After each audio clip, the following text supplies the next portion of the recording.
Proposed resolution commending and congratulating Ilongga Boxer Irish Magno for winning the silver medal for women's boxing category during the 32nd Southeast Asian Games held in Phnom Penh, Cambodia. Whereas the Southeast Asian Games, also known as the SEA Games, is a biennial multi-sport event involving participants from the 11 current countries of Southeast Asia. Whereas the 32nd edition of the SEA Games was held from May 5 to 17, 2023 in Phnom Penh, Cambodia.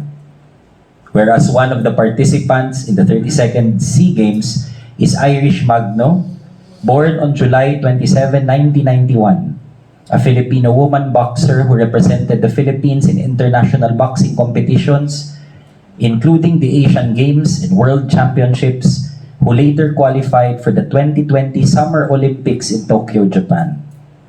Whereas, Irish Magno participated in the most recent SEA Games in the 54-kilogram women's boxing category, where she won the silver medal.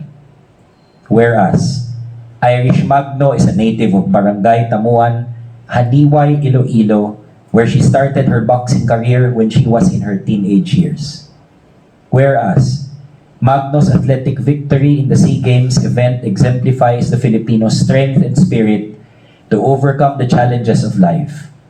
Whereas, the members of this August chamber joined the whole nation in commending and congratulating Ilongga Boxer Irish Magno, SEA Games silver medalist, for bringing pride, honor, and recognition to the province of Iloilo and to the country. Be it resolved, as it is hereby resolved by the 14th Sangguniang Panlalawigan of Iloilo, that a resolution commending and congratulating Ilongga Boxer Irish Magno for winning the silver medal for women's boxing category during the 32nd Southeast Asian Games held in Phnom Penh, Cambodia.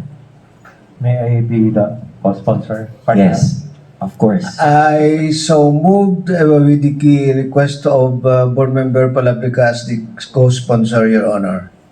So moved. Any second? Unanimously seconded. The said motion is hereby approved.